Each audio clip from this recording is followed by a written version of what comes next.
welcome to Leading Entrepreneurs of the World. I'm Stelios Hatzakis, CEO of One Business World. Leading Entrepreneurs of the World features entrepreneurs, founders, and business leaders presenting on cutting-edge topics and the latest industry developments. Today, we're very pleased to welcome leading entrepreneur, author, and professor, Dr. John Torrens. John Torrens is an award-winning professor of entrepreneurial practice and two-time Inc. 5000 entrepreneur. He's a healthcare and education entrepreneur with 25 years of experience, leading high-growth companies with a focus on developing high-performing teams, raising capital, and both buy and sell side M&A. John is also a faculty member of the Syracuse University Whitman School of Management's Department of Entrepreneurship and Emerging Enterprises, and a frequent guest speaker and executive education instructor in the areas of entrepreneurship strategy and corporate innovation. In his best-selling book, Lightning in a Bottle, How Entrepreneurs Can Harness Their ADHD to Win, John explains how entrepreneurs with ADHD should no longer consider their diagnosis a hindrance, and further navigates the confusing waters of ADHD and gives a blueprint for entrepreneurs to harness the power of its good traits for business success. John was diagnosed with ADHD himself as an adult and has experienced both the negative sides and effects, as well as the positive ones related to starting and growing a company. John will be speaking with us today about the link between ADHD and entrepreneurial success. John, we're very happy to have you here with us to hear more about the advancements you have made to discover the commonalities between ADHD and success in different fields of business. Welcome. Thank you, Stelios. My pleasure to be here. Great. Yeah, so my name's John Torrens, and as Stelios said, I'm a practicing entrepreneur with a long history of starting companies, selling companies, mergers and acquisitions, things like that. So I practice entrepreneurship, I teach entrepreneurship, and I participate in some research on it as well. And lately, one of the things I've been looking into is this link between ADHD and not just entrepreneurship in general, but success at the entrepreneurial level. So I'll go ahead and share some of my slides with you.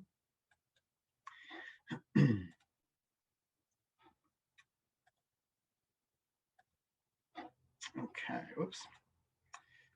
Of course.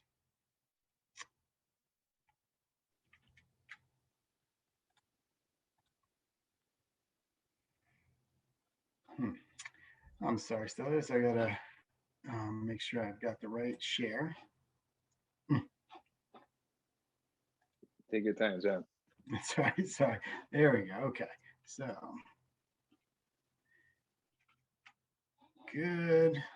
All right. So let me just make sure I've got this the right way. And okay, great. So you can see the slides there. Perfect. Okay. So, like Stelios said, I was diagnosed as an adult when I was scaling my company. My entrepreneurial history is probably not very different from most other people. You shoveled driveways, you mowed lawns, you hustled, and you just were attracted to those sorts of things. In my career as an entrepreneur, I was able to start and get companies to a certain level, but I noticed at one point when I was getting a little bit bigger and growing faster that a lot of the things about the way I approached my work and dealt with people and communicated started to make it more difficult. The funny thing was those same exact things were the things that attributed to a lot of my success. So there was a little bit of confusion there for me. I'm a member of a CEO peer organization called YPO, or Young Presidents Organization. And through my membership there, about 16 years now, I noticed that a lot of the members have traits similar to mine. So, being an academic and a professor and an entrepreneur, my hypothesis was that ADHD is much more prevalent in this particular group than it is in the general population. So I started thinking about that. And I started trying to find research that supported or refuted that hypothesis. And we tested the hypothesis, got some very interesting results back. And now what I'm doing is trying to look at why that is. And more importantly, how can I help those entrepreneurs with ADHD capture what's really helpful about their diagnosis or their traits? So there's lots of popular stories or cases, right? Things that we've all heard about. We know David Neeleman's story. He's the founder of JetBlue, TAP Airlines, several others as well. He's a serial entrepreneur, ADHD as well. Paul Orfalea, another guy, founder of Kinko's, credits his ADHD for a lot of his entrepreneurial success.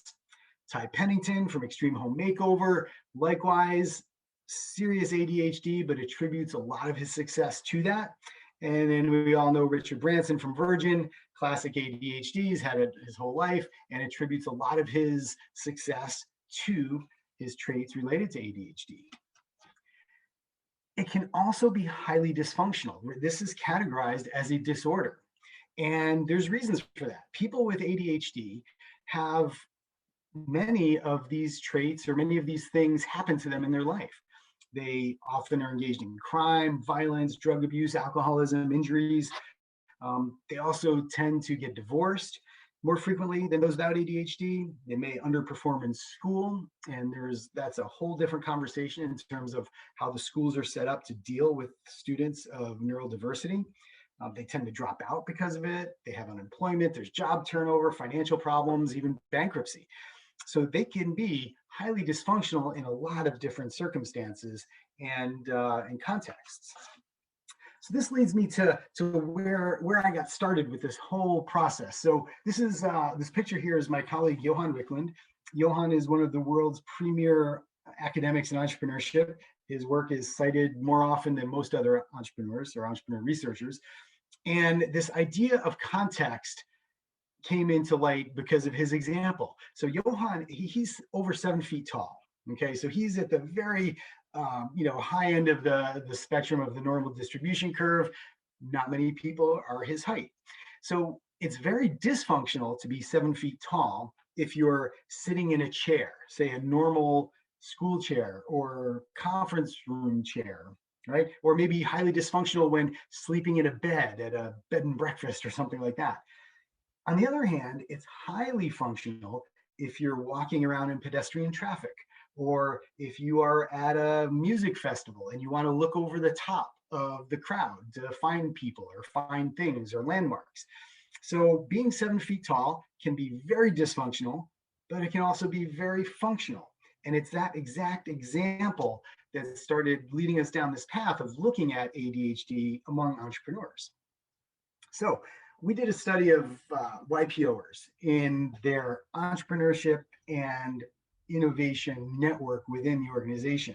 Now, just for context, roughly 12 to 13% of the general population gets diagnosed with ADHD. In our study of YPO members, we found 62 to 63% of them identified as having ADHD, which is quite astounding. So these are the classic traits of hyperactive or inattentive type ADHD. And it's really important to note that the link we're finding between entrepreneurial success and ADHD is with this hyperactive and impulsive type. There's also an inattentive type, which doesn't correlate that closely, at least not based on the work that I've seen or participated in. So the ADHD we're talking about is specifically hyperactive and impulsive. So if you look at these things, sense of urgency, lack of premeditation or acting quickly, lack of perseverance, sensation seeking, impulsivity, you can see that the red bars, those with ADHD, are much higher than those without ADHD. And that was pretty interesting. That was a very fun finding to take a look at. Then we looked at other things, right? I'm just going to bring you through a few data points just to kind of put this whole question in context. Those with ADHD reported to be the founder of their business or started their business much more frequently than those without ADHD. And on the other side of the coin, they were less likely to be the recipients of a business that they inherited, family business, or they were less likely to have bought a business or to be a hired gun or an employed CEO or president of a company. So I think that's an interesting finding as well. We see these entrepreneurs with ADHD gravitating towards new venture creation and entrepreneurship as opposed to maybe some of the other pathways to a C-suite job. Also, we noticed that their likelihood of quitting their current business was slightly higher, and that goes along with this lack of perseverance, maybe sensation seeking, that sort of thing. We also found that they prefer to improvise, which is probably not that much of a surprise or a shock. Interestingly enough, we found that the companies that were led by members without ADHD tended to be larger. So over $100 million in revenue, whereas the ones with ADHD were just under 60 million. Now, of course, companies just under 60 million are nothing to sneeze at. These are big companies, they're complex. But it was interesting to see that they tended to be a little bit larger when they were run by somebody without ADHD. In terms of growth, those with ADHD tended to show higher growth rates among their peers and among their competition, and even just internally, they grew at a faster rate. So sales growth were higher and employee growth were higher. Now, we took all this data, we took a look at it, and we were wondering, well, this was so it's interesting, right? And it kind of supported the hypothesis that, yeah, a lot of entrepreneurs that we know act like they have ADHD, right? They're very impulsive. They have a high sense of urgency. They tend to take risks. They maybe don't think things all the way through, but they tend to act really quickly, those types of things. So that was interesting. But when we looked at the flip side and we saw that they also have a higher instance of things like anxiety and depression, substance abuse, dyslexia, and those types of things, it was inconsistent with this view of entrepreneurs as superhumans, right? We look at people like Richard Branson or Paul Orphalet or David Neeleman or Ty Pennington and think they've got it all, they're at the top of their game, but we don't see this dark underside that can be problematic and troublesome for a lot of them. It is consistent with our hunch about ADHD, which was that entrepreneurship appears to be a context where people with ADHD symptoms can do really well. And that was something that was really important because it's all about context, right? So in the context of different aspects of life, like maybe balancing your checkbook or being faithful to a spouse or whatever it happens to be, ADHD may prove to be dysfunctional. But in this context of entrepreneurship, highly functional, okay? And I'm really passionate about this, not only because I got diagnosed with ADHD as an adult and I tend to work now with young entrepreneurs with ADHD, but I think this needs to be spread so that people understand that there are gifts that are provided by ADHD traits and they're not all bad. They can absolutely be dysfunctional. They can be detrimental. They can be harmful. But in the context of entrepreneurship, they can be highly functional and a great advantage. Now, it's important to note that in our study, we looked at a sample size of entrepreneurs that had companies doing at least 13 million in revenue and at least 50 employees. Those are the requirements to be a member of YPO. So these were all highly successful people to begin with. So there's an entire universe of subjects that we could look at that we didn't, obviously. So this is a very highly successful sample. So knowing that there's this link, knowing that entrepreneurs who run these successful companies tend to identify with traits consistent with an ADHD diagnosis, and it leads to higher sales growth, higher employment growth. Another data point I didn't share is that they also tend to be more profitable. They have higher innovations or better cultures of innovation within their company. Knowing all of this, it's really important to me that we spread this word, especially to parents of kids with ADHD.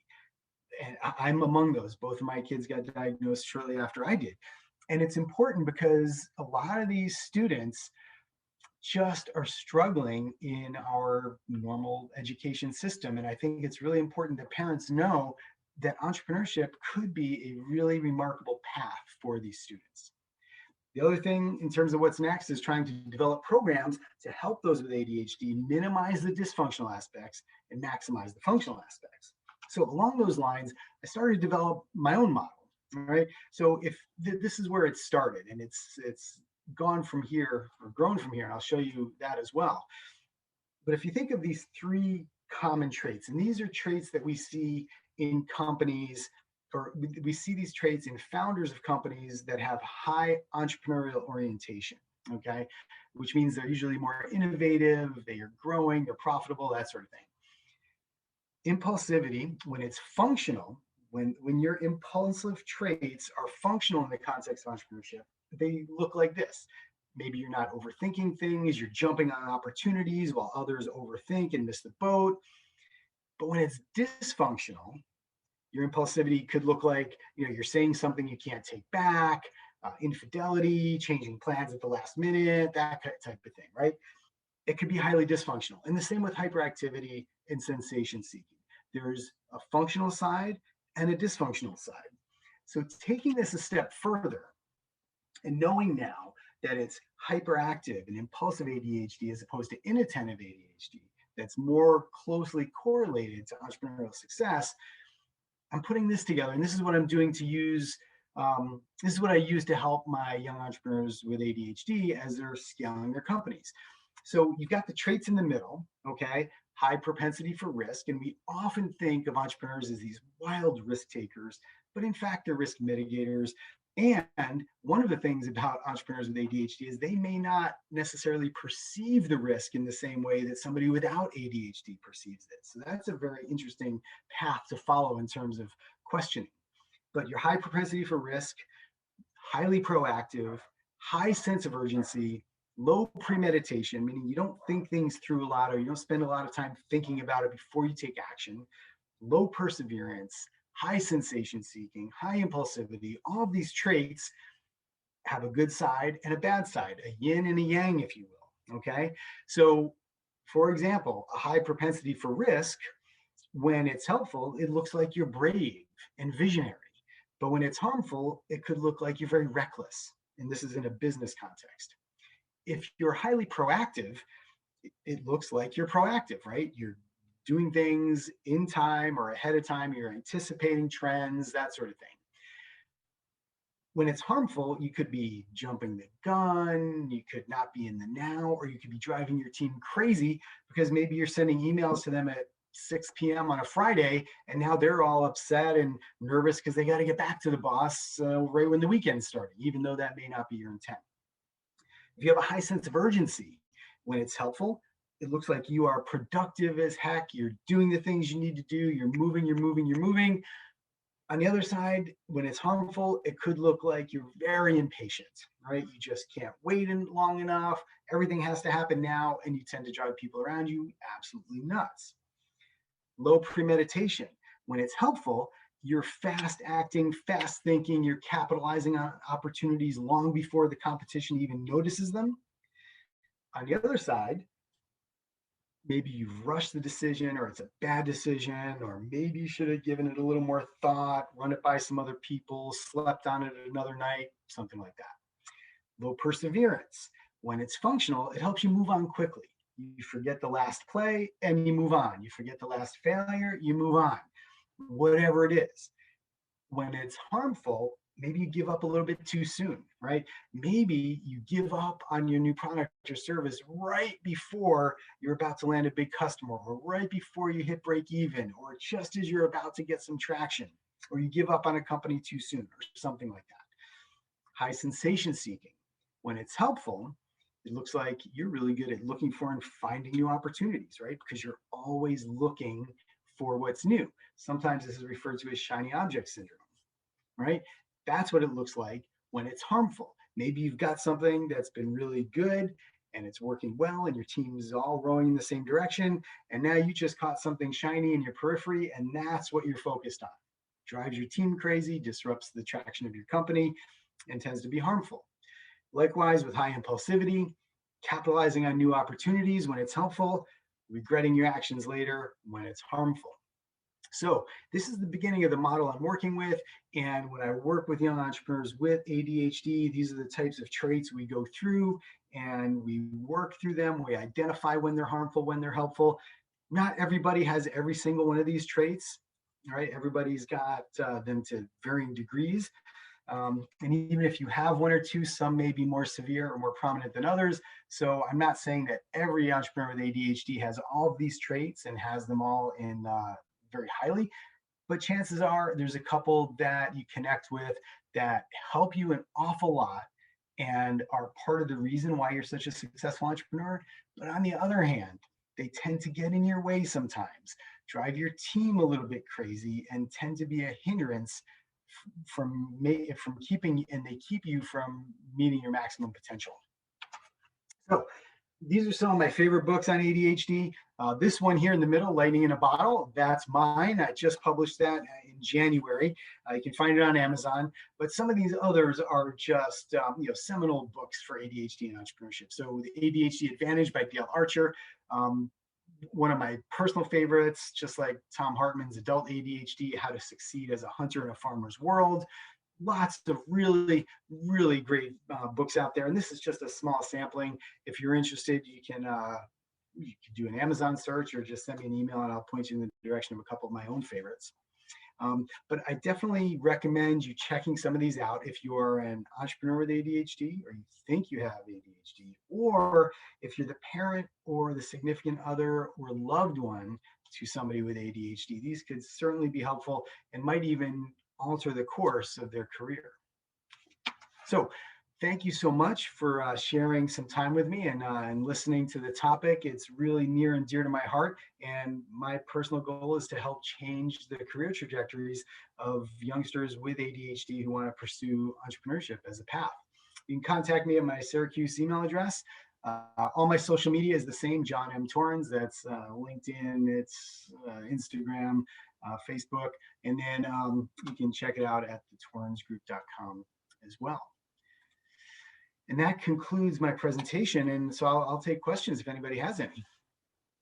John, what a very insightful and informative presentation. You have helped us to better understand the traits that define the ADHD entrepreneurs.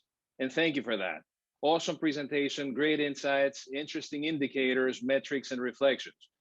What could be ways through which entrepreneurs with these characteristics could follow certain steps to make the most out of these traits in a more, let's say, structured manner?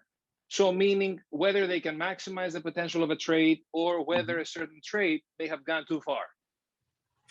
Yeah, great question. So there's nothing really simple about it, right? But a very effective way is to engage your team. So it could be your spouse or significant other. It could be your number 2 or COO in your company. It could be a coach, just somebody who's going to be your unemotional accountability partner, somebody who can raise a flag when you're exhibiting these traits in a way that's leaning towards the harmful, right? Because they probably recognize that these traits are part of the reason you're so successful, but they also can recognize when they're leaning towards the harmful and they can bring you back to the center or make them more helpful for you. So, for example, with a spouse or significant other, it could be just something as simple as putting up a hand and saying, hey, look, you're being impulsive. Let's sleep on this, right? The same with your team. I'm working with an entrepreneur right now who has implemented a new program within his leadership team because he's very impulsive and he's got shiny object syndrome and he's always got great ideas. And each idea is even better than the last one and he has to pay attention to it right now. So he's actually developed a small committee among his leadership team of people that will evaluate and vet all of his great ideas in somewhat of a structured setting. And then once a week, they sit down and they talk through all of them, partly to talk him off the ledge and get him calmed down about all of them, but partly to apply some sort of rigor and an evaluation process to all these ideas to give him an idea of which ones have merit and which ones don't. So one of the best ways to do it would be engage your team, spouse, significant other, or a coach. Another really important thing is just to do a quick an audit of your consumption. I'm talking media consumption. What are you watching? What are you listening to? Do you have multiple screens going with a stock ticker and a WhatsApp for web and Facebook Messenger up? Or are you able to minimize your distractions and focus on what you're doing, right? Are you having your television on while you're trying to work? Those types of things. So not only media and information consumption, but what you're putting into your body, right? So making sure you're hydrated, avoiding caffeine, sugars, red dyes, those sorts of things. So there's plenty of things that you could do to manage it even without medication. Absolutely. And what is going on, let's say, in the age of a pandemic? So due to the pandemic right now that we are all being faced with, a large portion of in-office work has moved into our homes through work from home protocols. What effects do you think that this change of environment may have had on business professionals and entrepreneurs with ADHD in the US and even globally, given that this is? Yeah, I mean, so, you know, I can speak for myself and for some of the clients that I work with.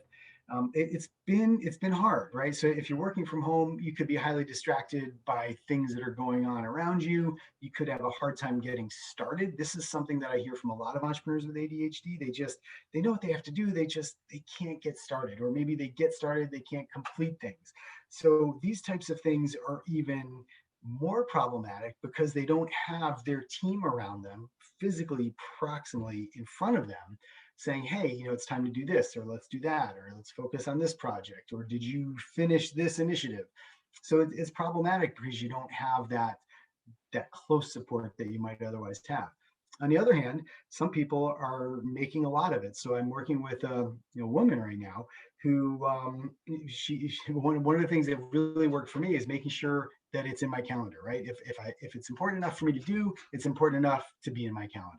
So this is something she does. She schedules her entire day, even the minute things that she just needs to sort of do that might not make it into your calendar. She puts that into the calendar so she knows that this is what she has to do. So instead of waking up and wondering, hey, what do I do today? She's got it all laid out, just as an example. And okay, so we may have called this ADD. We may have called this ADHD. How, let's say from a generational standpoint, how well is ADHD observed, handled, and dealt with among individuals from different generations? We have baby boomers, we have Generation Xers, we have millennials, we have Gen Zs in the workplace. Based on your observations, how are individuals from within these different generations coexisting in the same business environment, understanding and dealing with ADHD, whether they have it themselves or they're dealing with someone who has it? Yeah, that's a great question, and one that I'm interested in finding more answers to. I don't have good answers to it right now. Anecdotally, I have observed in organizations that I work with. And it's a big topic. Yep. What's that? And it's a big topic. It's a big topic to observe. Yep. Yeah, it's a really big topic. I mean, older generations tend to, maybe devalue the diagnosis or say, look, back when I was younger, it's not a big deal. It was different. Yeah, I mean, but when you look at the data and you look at the harmful effects of it, I mean, of course it's real, right? And it's this idea of accepting and managing a neurally diverse population of students and employees that's becoming important, and something that I'm really interested in looking into more. Well, John, thank you very much once again for your time and for your presentation and participation at the Leading Entrepreneurs of the World series.